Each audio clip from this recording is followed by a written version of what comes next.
श्री गणेशाय नमः। श्री सीतारामाभ्यां नमः।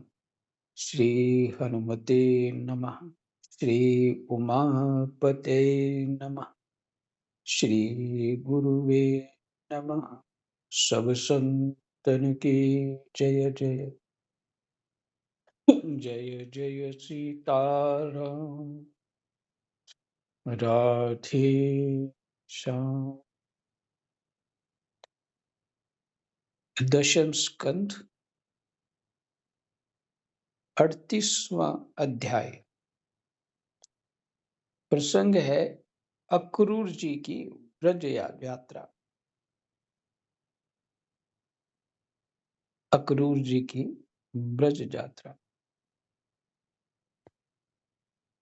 श्री सुखदेव जी कहते हैं, परीक्षित, महामती अक्रूर जी भी वह रात मथुरापुरी में बिताकर प्रातः काल होते ही रथ पर सवार हुए और नंद बाबा के गोकुल की ओर चल दिए। कृष्ण वासुदेवा हरये परमात्मने प्रणतः क्लेशनाशाय गोविन्दाय नमः।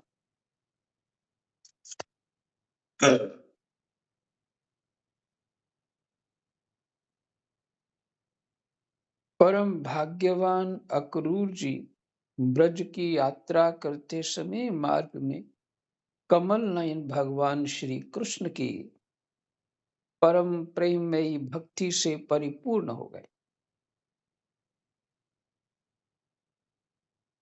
सुखदेव जी कह रहे हैं, परीक्षित सुनारे परीक्षित जी को कह रहे, महामती अक्रूर जी भी वह रात मथुरापुरी में बिताकर प्रातः काल होते ही रथ पर सवार हुए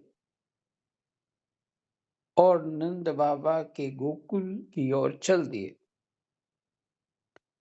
परम भाग्यवान अक्रूर जी ब्रज की यात्रा करते समय मार्ग में कमल नयन भगवान श्री कृष्ण की परम प्रेममयी भक्ति से परिपूर्ण हो गए।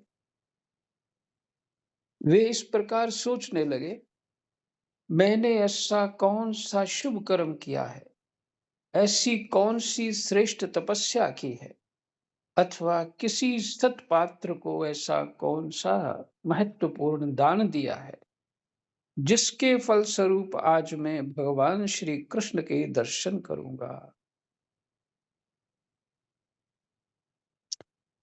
मैं बड़ा ही विषयी हूं। ऐसी स्थिति में बड़े बड़े सात्विक पुरुष भी जिनके गुणों का ही गान करते रहते हैं, दर्शन नहीं कर पाते। उन भगवान के दर्शन मेरे लिए अत्यंत दुर्लभ हैं। ठीक वैसे ही जैसे शूद्र कुल के बालक के लिए वेदों का कीर्तन, माने उनका अभ्यास करना।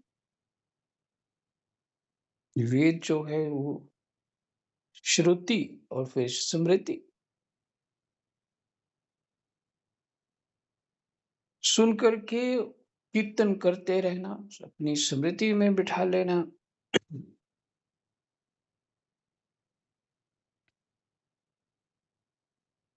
तो शूद्र कुल के बालक के लिए वेदों का कीर्तन, परंतु नहीं, मुझ अधम को भी भगवान श्री कृष्ण के दर्शन होंगे ही।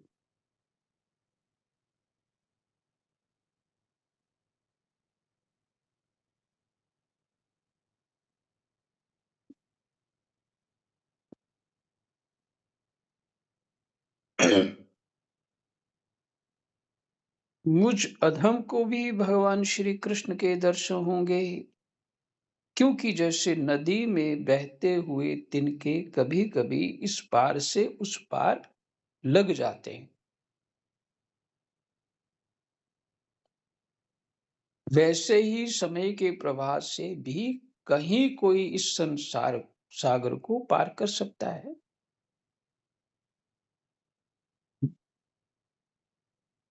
बहते हुए पानी में ऐसा हो जाता है। लहरों के कारण किनारे लग जाते हैं। ऐसे भी कोई नदी पार कर सकता है। लेकिन एक बात को यहाँ मैं थोड़ा खोलना चाह रहा था। जैसे शब्द है शूद्र कुल के बालक के लिए वेदों का कीर्तन।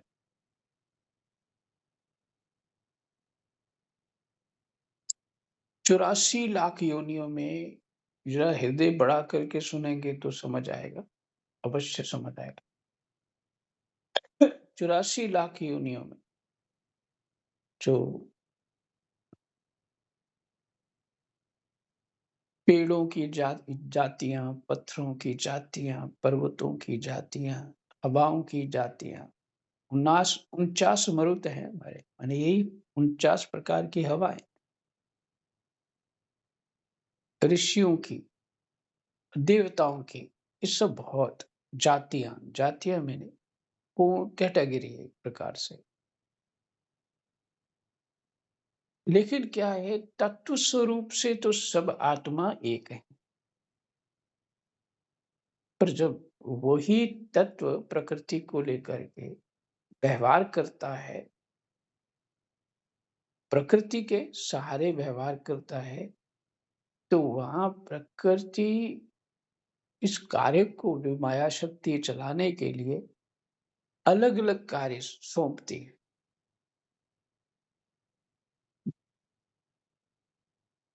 कोई मानो ब्राह्मण है, बहुत अच्छा ब्राह्मण है, अगर उसको लड़ाई में लगा दिया जाए, पहले तो लड़ नहीं पाएगा क्योंकि बुद्धि ऐसी चलती है कि शांत, पाप और पुण्य की विशेष बुद्धि चलती है। सभी ब्राह्मणों की बात नहीं, जो ब्राह्मण है उसकी बात कर रहा हूँ। तो तो उसको अपना खान-पान चेंज करना पड़ेगा, तो वो क्षत्रिय स्वभाव में आएगा। क्योंकि उसका क्षत्रिय काम करना है तो। अगर क्षत्रिय को भी ब्राह्मण बनने का प्रयास करना है, तो उसको ब्राह्मण की तरह खान-पान करना पड़ेगा, ठीक है? इसी तरह प्रकृति ने सबको उसके स्वभाव के योग्य एक क्रम से पारी पेड़-पौधों से लेके फिर हम सभी जीव इस क्रम से आए हैं। इस क्रम से आए, कोई जाति का होता ही नहीं है, आत्म तत्व दृष्टि से, होता ही नहीं, है ना? ऐसा है कि जैसे पोस्ट कोई मिल जाती है, तो वो पोस्ट उसके पापा की थोड़ी होती है, वो सदा उसी में बैठा रहेगा। थोड़े समय की है, फिर पोस्ट बदल जाती है, पर यहाँ बदलते कैसे हैं? उसके कर्म और स्वभाव को लेकर के। और पहले जब पशु-पक्षी के इत्यादि छोड़ के मनुष्य बनता है, तो अभी उसका अभ्यास चल रहा होता है, जो शास्त्र कह रहे हैं, मैं वो बात सुना रहा हूँ। 1000 वर्ष तक उसको मनुष्य योनि में शूद्र बन के रहना होगा, सेवाएँ करनी, ये सब करना। क्योंकि उसका स्वभाव पहले कुछ और रहा और बुद्धि इतनी खुली नहीं होती। ये जितने भी ब्राह्मण, क्षत्रिय, वैश्य हैं, सभी उसी मार्ग से आए और फिर जो 1000 वर्ष और करने पे नहीं, 1000 वर्ष नहीं, 1000 जन्म लेने पे, बाहर उसी जाति में जन्म लेने पे क पुण्य बढ़ गए, कहीं शूद्र को ही किसी उत्तम साधु संत की, ब्राह्मण की सेवा मिल गई, उस वैसे विचार हो गए, सेवा करते हुए पुण्य प्राप्त हो गया। थोड़ा-सा स्वभाव को शूद्रपना तो रहेगा, लेकिन लेकिन वो ब्राह्मण जैसे सारे कार्य करेगा। ब्राह्मण हो जाएगा अगले जन्म, ब्राह्मण के घर जन्म ले।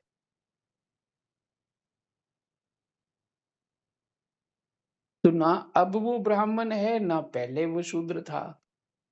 शूद्र कोई नहीं, ब्राह्मण भी कोई नहीं है।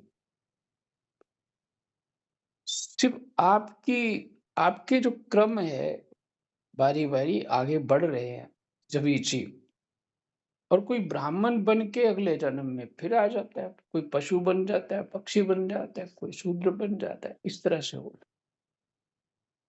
लेकिन जहाँ भी जीव खड़ा रहे, किसी भी जाति में खड़ा हो, पशु, पक्षी, शूद्र इत्यादि में किसी भी खड़ा हो, भगवान ने वही कर्म उसके लिए साधन बना दिया है।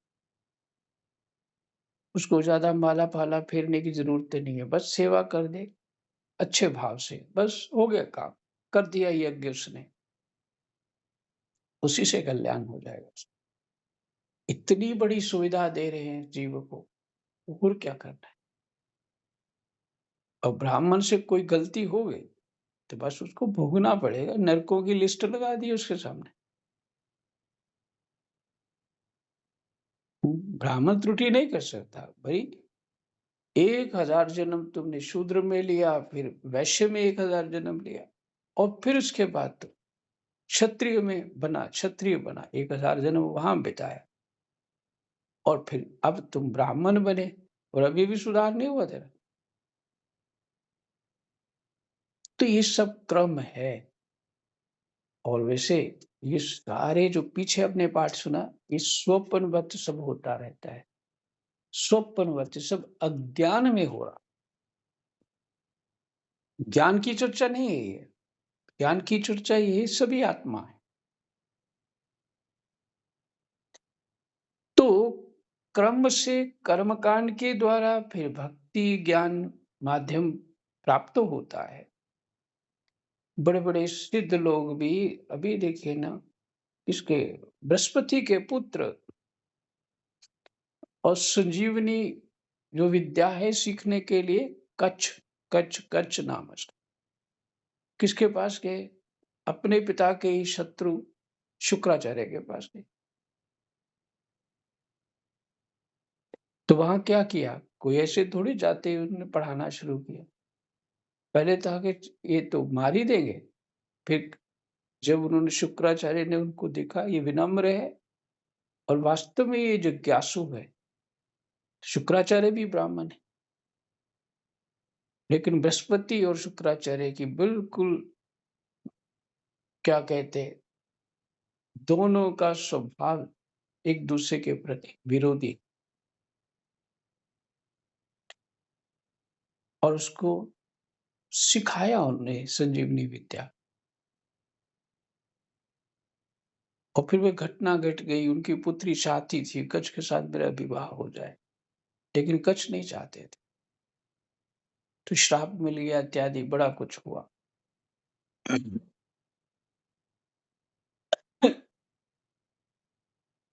पर बात यह है, मैं कहना चाह रहा हूं, आत्म दृष्टि से कोई फर्क नहीं है, कर्म दृष्टि से, क्रम दृष्टि से।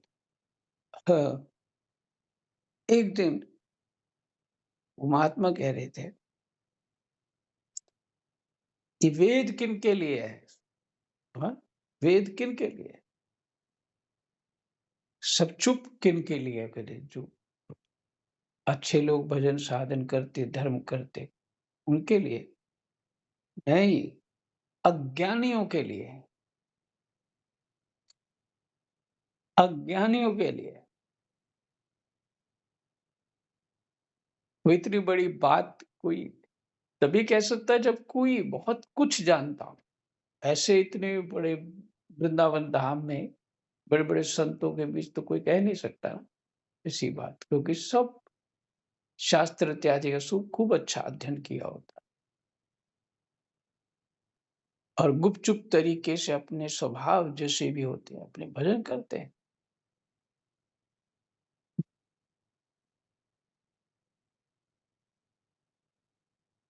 और जो जो भजन करते हैं ना, वो ज़्यादा जल्दी मिलते नहीं, वो अपने-अपने कार्य में लगे होते हैं। और जो भजन नहीं करते, लोगों को किसी माध्यम से अपना, जो उनके चित्त में होता है धन प्राप्ति का, वो आपको बहुत मिल जाएँगे सामने-सामने। तब हम उन्हीं को साधु संत मान के बैठे रहेंगे तो फिर काम गड़बड़ हो जाएगा ना। तो हमें ढूँढा ही नहीं वहाँ जाके। तो ये मैं अब प्रसंग क्यों सुना रहा हूँ ऐसा कि इस बात को समझना है। ये नारद बाबा जो अभी सुना रहे थे, भगवान की स्तुति कर रहे थे, उनको सुना रहे थे, जो कंस को भी डरा रहे थे। ये नारद बाबा जो ब्रह्मा के पुत्र हो गए, ये कौन थे पहले? इनकी माता पहले एक दासी दासी थी और दासी का पुत्र दासी का पुत्र माँ ब्राह्मण के यहाँ सेवा करती थी। हुँ, वो तो उत्तम बात है, सेवा करती थी। उनका व्यवहार भी वैसा ही सुंदर होता है, ऐसा नहीं है। बनावटी लोग वैसा उल्टा-सीधा बोलते हैं, नहीं, बहुत बढ़िया व्यवहार होता है स लगभग घरों में। देखिए, सेवा करने से आप देवताओं को अपने वश में कर लेते हो, तो मनुष्य की क्या औकात है? मनुष्य की कोई औकात नहीं। माने मनुष्य तो बस हुए हुए रहते हैं। बहुत सारे बड़े अमीर-अमीर लोग अपने सेवा करने वालों से सलाह करते हैं। मैं अपने बच्चों को धन नहीं देना चाहता या चाहती, इस तरह से बातें करते हैं। तो तुझसे पूछे, तू बता क्या करना चाहिए? ऐसा तो उसको वो स्थिति तो आदर तो दिया ही ना उसने, क्योंकि अपनत्व हो गया, सेवा करते-करते अपनत्व हो गया। ऐसे बहुत सारे प्रसंग हैं। तो यहाँ कथा से थोड़ा-सा हट गए हैं, पर यहाँ विचार ये है, सेवा उत्तम धर्म है। सेवा उत्तम धर्म है। बड़े-बड़े संत भी एक-दूसरे की सेवा करते हैं। सेवा तो इस जगत में सूर्य और चंद्र भी कर रहे हैं, बड़े-बड़े राजा भी करे, पर तरीके अलग-अलग हैं। सभी कर रहे हैं सेवा। कोई भी ऐसा नहीं बचा जो सेवा नहीं कर रहा। नहीं करेगा तो उसको तो सब निकम्मा बोले, पर तरीके अलग-अलग हैं, बस इतना फ़र्क। तो जिनकी बुद्धि अभी थोड़ी खुली नहीं होती ना, विचार दृष्टि जो अभी बनी नहीं होती, खुली नहीं होती, प्रकृति, आत्मा तो सब कुछ जानती है, लेकिन उसको एक शब्द में कहा जाता है शूद्र। ऋषि भी हुए हैं शूद्र, शूद्र कहा जाता है, सिर्फ इतनी बात है। कहीं-कहीं बोलते हैं कि अ, पानी थोड़ा है ना, हम बोल रहे थे, तो कहते हैं जल शूद्र है। कहीं के ऐसे भी वाकया मैंने देखे, वो पढ़ते हैं, सुनते हैं, तो शूद्र शब्द, वो प्रसंग है जो मछली थी, तो वो मछली जो बाद में भगवान का रूप निकली, तो कहते हैं कि क्षुद्र जीव बोल रहा था राजा, क्षुद्र जीव, नहीं छोटा-सा जीव है। तो ये बड़ा प्यारा संबोधन है, उसको गलत मान ले कोई तो अलग बात है।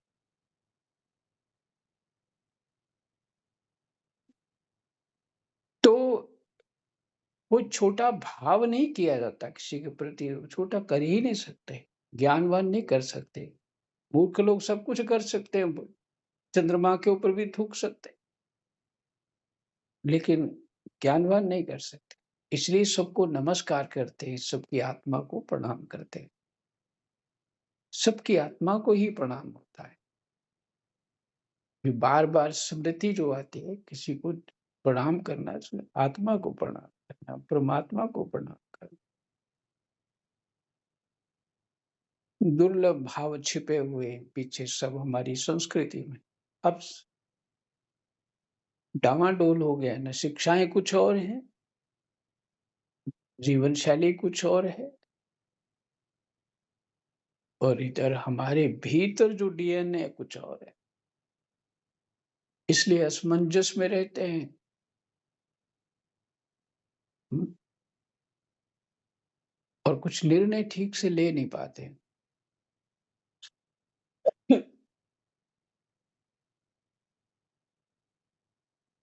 तो कहते हैं जैसे शूद्र कुल के बालक के लिए वेदों का कीर्तन, परंतु नहीं,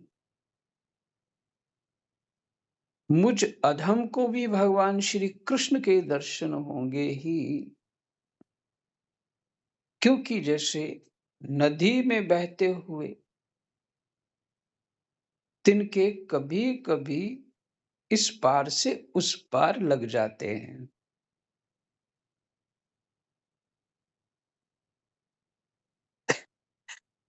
हुँ, वृंदावन में एक माताजी आ गई।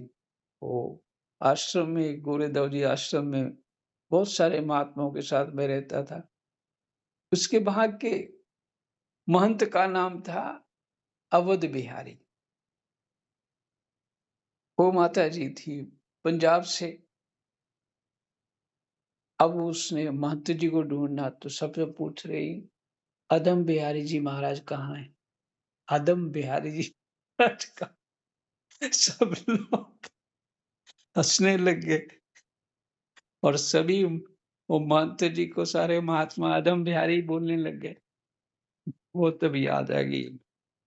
तो ये कहा, अधम मुझ अधम को भी भगवान श्री कृष्ण के दर्शन होंगे।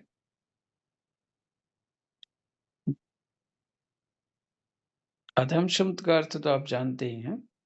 क्योंकि जैसे नदी में बहते हुए तिनके कभी-कभी इस पार से उस पार लग जाते हैं, वैसे ही समय के प्रवाह से भी कहीं कोई इस संसार सागर को पार कर सकता है।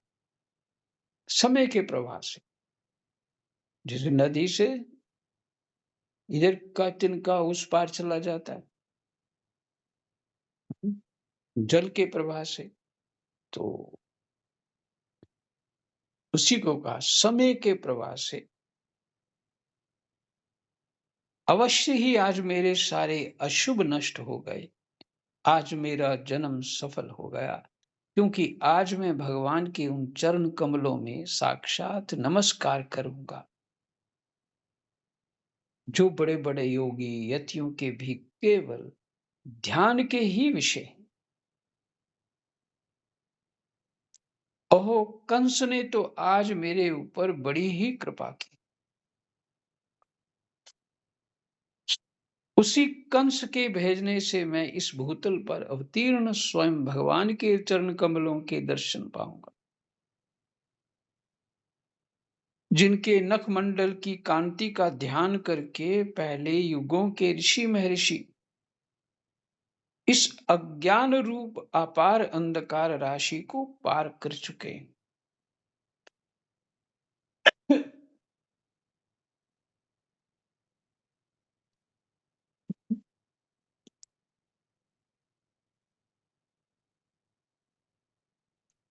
जिनके नखमंडल की कांति का ध्यान करके पहले युगों के ऋषि महर्षि इस अज्ञान रूप अपार अंधकार राशि को पार कर चुके हैं।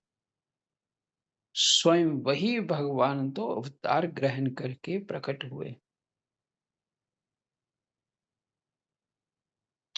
ब्रह्मा, शंकर, इंद्र आदि बड़े बड़े देवता जिन चरण कमलों की उपासना करते रहते हैं, स्वयं भगवती लक्ष्मी एक क्षण के लिए भी जिनकी सेवा नहीं छोड़ती, प्रेमी भक्तों के साथ बड़े बड़े ज्ञानी भी जिनकी आराधना में संलग्न रहते हैं, भगवान के वे ही चरण कमल गौओं को चराने के लिए ग्वाल बालों के साथ वन वन में विचरते हैं। वे ही सुर मुनि वंदित श्री चरण राम गोपियों के वक्षस्थल पर लगी हुई केसर से रंग जाते हैं, चिह्नित हो जाते हैं। मैं अवश्य अवश्य उनका दर्शन करूंगा।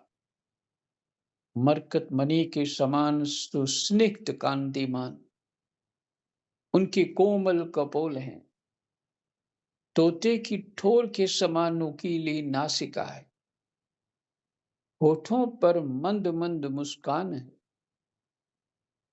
प्रेम भरी चितवन, कमल से कोमल रत्नारे लोचन और कपोलों पर घुंघराली अलके लटक रही हैं। मैं प्रेम और मुक्ति के परम दानी श्री मुकुंद के उस मुख कमल का आज अवश्य दर्शन करूंगा।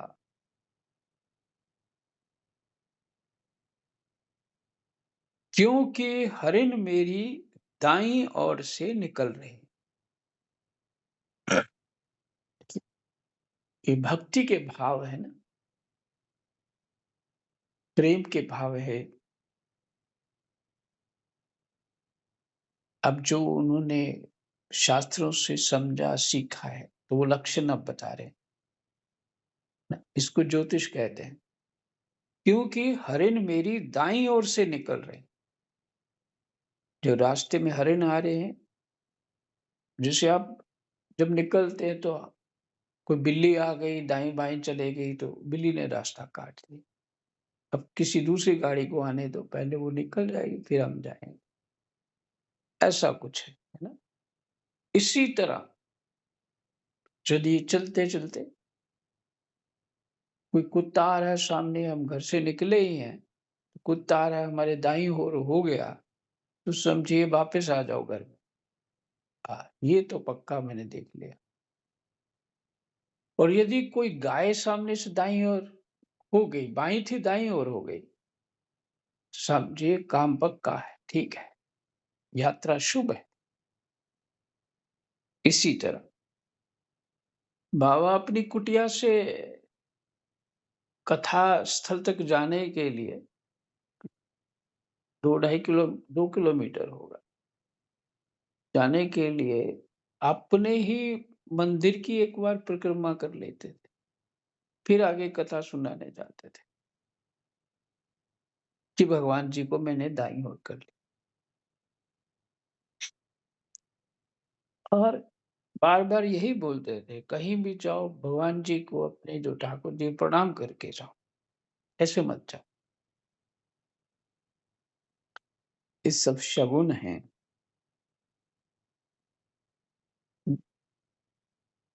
बहुत सारे शगुन हैं। इस तरह से लंबा हो जाएगा। पहले अदम बिहारी की कथा लंबी चली और अब तो शगुन के चक्कर में पड़ जाएंगे। नहीं, कथा ही ठीक है।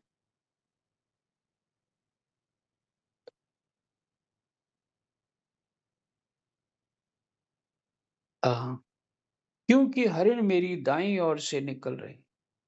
भगवान विष्णु पृथ्वी का भार उतारने के लिए स्वेच्छा से मनुष्यों की सी लीला कर रहे हैं। वे संपूर्ण लावण्य के धाम हैं, सौंदर्य की मूर्तिमान निधि हैं। आज मुझे उन्हीं का दर्शन होगा। अवश्य होगा। आज मुझे सहज में ही आंखों का फल मिल जाएगा। भगवान इस कार्य कारण रूप जगत की दृष्टा मात्र है।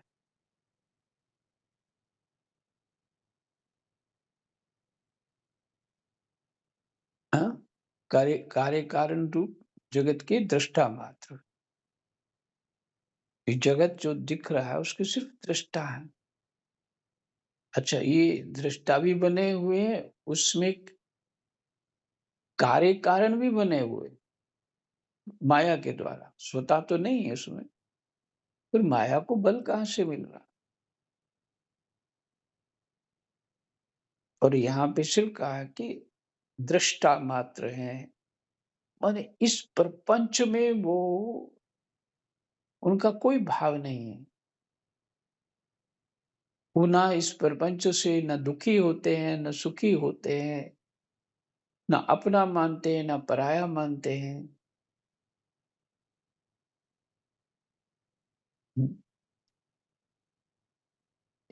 वो आनंद रूप सदा रहते हैं। वो भगवान का अंश हम भी हैं, सभी हैं। छोटे-छोटे चींटी इत्यादि भी उन्हीं का अंश है, वो आत्मा सब में। घास, तिनके इत्यादि में भी वो 23 तत्व सब में है।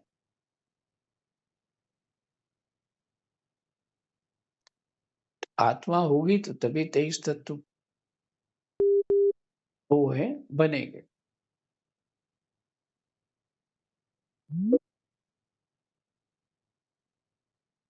सुन पा रहे हैं? जी महाराज जी, राम राम। जी कॉल सुन पा आ रहे गई, महाराज। कॉल आ गई थी। तो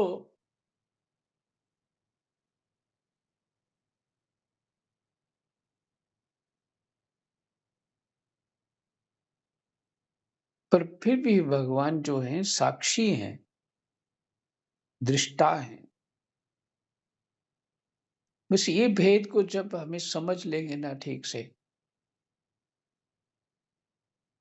फिर ही बात बनेगी, फिर ही आनंद की उपलब्धि हो गई। नहीं तो जो हम जीवन भर जो संस्कार करिए किए हमने, नहीं अभ्यास किए हैं,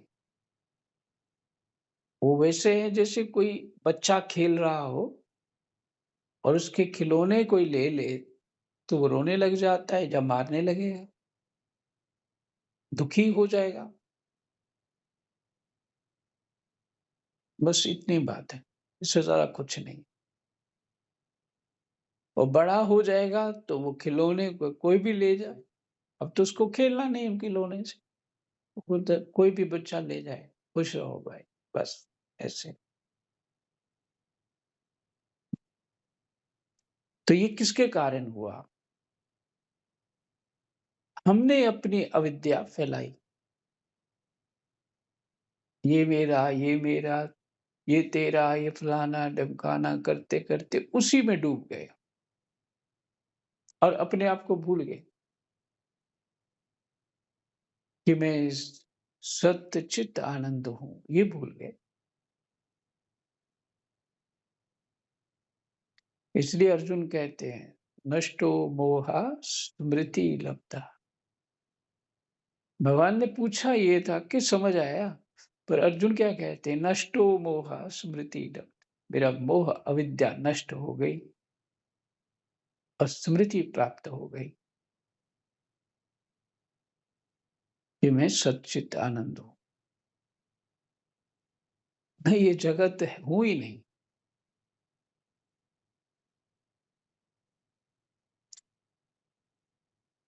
हम्म, भगवान निष्कार्य कारण रूप जगत के दृष्टा मात्र हैं और ऐसा होने पर भी दृष्टापन का अहंकार उन्हें छू तक नहीं गया।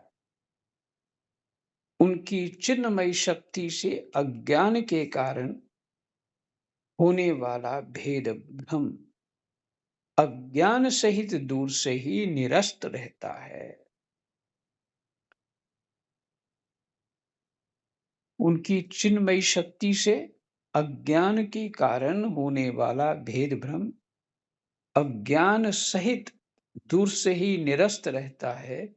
वे अपनी योग माया से ही अपने आप में भ्रू विलास मात्र से प्राण इंद्रिय और बुद्धि आदि के सहित अपने स्वरूप भूत जीवों की रचना कर लेते हैं और उनके साथ वृंदावन की कुंजों में तथा गोपियों के घरों में तरह तरह की लीलाएं करते हुए प्रतीत होते हैं।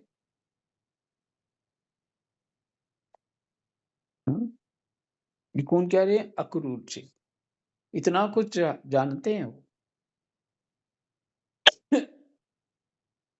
कहते प्रतीत होते हैं जब समस्त पापों के नाशक उनके परम मंगलमय गुण कर्म और जन्म की लीलाओं से युक्त होकर वाणी उनका गान करती है, तब उस गान से संसार में जीवन की स्फूर्ति होने लगती है।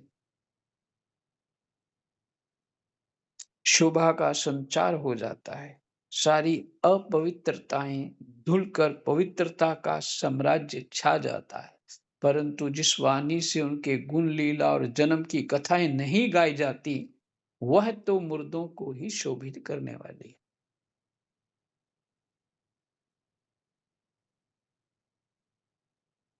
हुँ? वह तो मुर्दों को ही शोभित करने वाली। यहाँ गुण सुनना और गाना एक ही बात है, एक ही फल है उसका।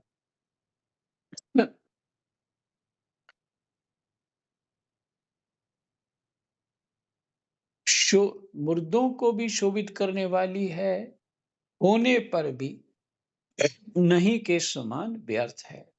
जिनके गुणगान का ही ऐसा महात्म्य है, वे ही भगवान स्वयं यदुवंश में अवतीर्ण हुए हैं। किस लिए अपनी ही बनाई मर्यादा का पालन करने वाले श्रेष्ठ देवताओं का कल्याण करने के लिए वे ही परम ऐश्वर्यशाली भगवान आज ब्रज में निवास कर रहे हैं और वहीं से अपने यश का विस्तार कर रहे हैं। उनका यश कितना पवित्र है।